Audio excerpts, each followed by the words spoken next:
everybody, it's Mr. Sean. I'm back in my backyard, and I wanted to talk to you about another one of my favorite topics, and that is deciduous trees. Deciduous trees are trees that grow a broad leaf and lose their leaves in the fall. Deciduous trees lose their leaves in the fall because, unlike coniferous trees, they don't have a thick cuticle on the outside, which helps keep them protected from the cold. So deciduous trees, their leaves can be damaged by cold weather. So instead of keeping their leaves all year round, they will lose their leaves in the fall, so they have to store up enough energy to create new leaves the following year. So unfortunately, not all of the deciduous trees have grown their leaves yet. It's still a little early into the spring. However, a lot of deciduous trees can be identified from characteristics seen on their bark. So we're going to talk about 4 different types of deciduous trees that are growing here in my yard, and you might find them in your yard as well. So the first tree I'd like to talk to you about today is the red maple. Red maples are extremely common trees. You'll see them all over the place, especially here in New Jersey. They like wetlands ecosystems as well as more forested areas.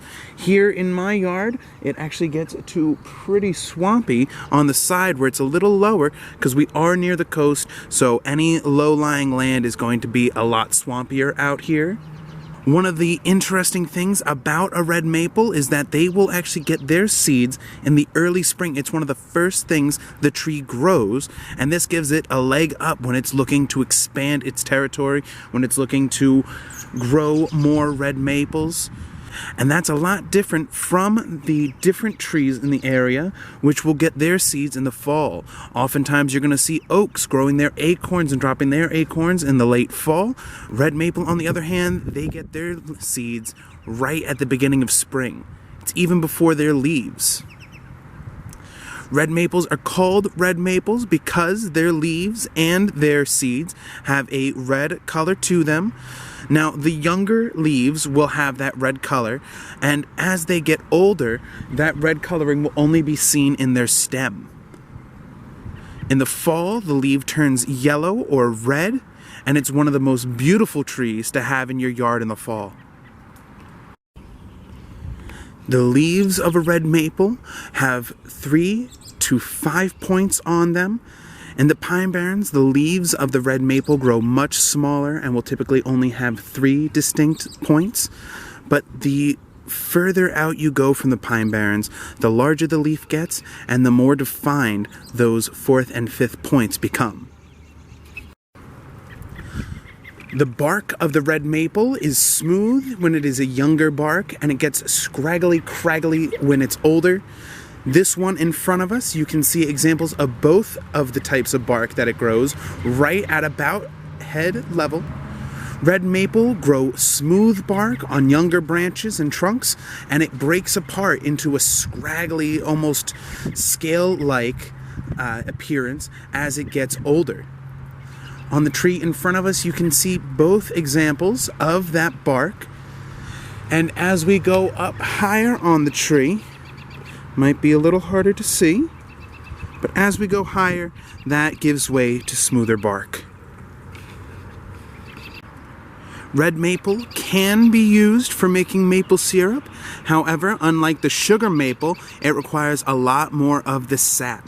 A sugar maple requires roughly 30 gallons of sap to make 1 gallon of maple syrup. A red maple requires roughly 80 to 90 gallons. The next tree I'd like to talk to you about is the Bradford pear. Bradford pear leaves are easily identified by their shape. They look like a teardrop shape, and they often have a red color to their stem as well. The flowers of the Bradford pear are a beautiful white color. However, they are my least favorite tree because of those flowers. The scent of the Bradford pear flower is disgusting, in my opinion. It smells a little like vomit. But it's very pretty when it's early spring and it has those flowers, but they don't stick around for long. The bark of the Bradford pear is somewhat similar to the red maple, where it starts out smooth and gets scraggled as it gets older. So if we go up this tree as well, we can see that first branch there, the younger bark is smooth, much like the maple. So the next tree I'd like to talk to you about today is the chokecherry. This is the only chokecherry that grows in my yard, and the best way to identify a chokecherry is again from its bark. Not only just because it's early spring and not all of the leaves are blooming, but because chokecherry has very unique bark.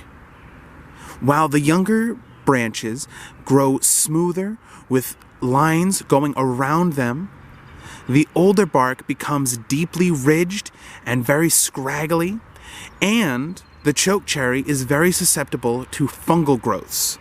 So in front of us, you can see that little section of the branch where it bows out. It grows what looks like the equivalent of a tumor on a tree. And if we look over, there's another one.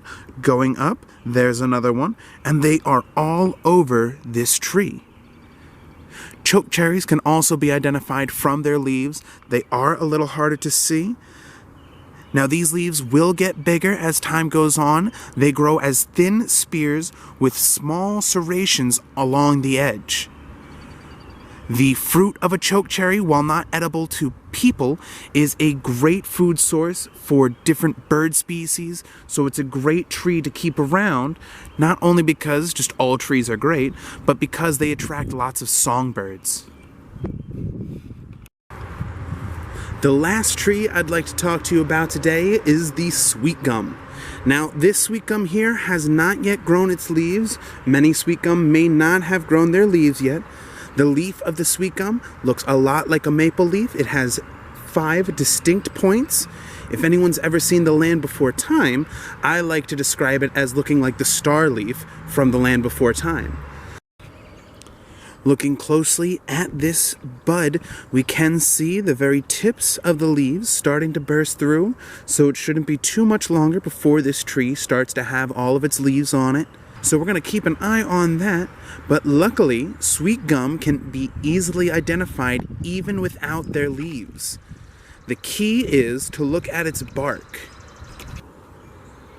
The trunk of a sweet gum has deep ridges to it. It often won't be as corky down towards the base, but as you get up higher, it will either be smooth or have little protrusions of the cork. And then on the younger branches, as we pan up, we can see those thick walls of cork that grow all over the branch.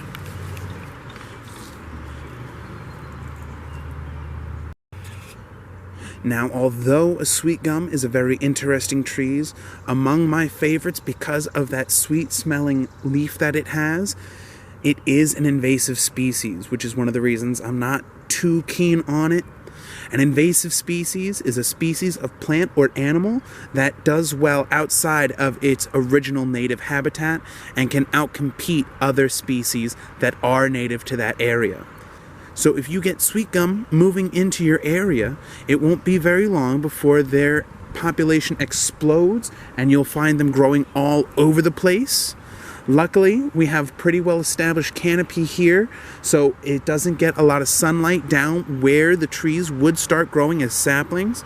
So I'm pretty confident it won't get too bad here, but in a more open space like a new forest or a meadow or a wetlands that's turning into a meadow, sweet gum can do very well and can definitely outcompete a lot of the different species in the area.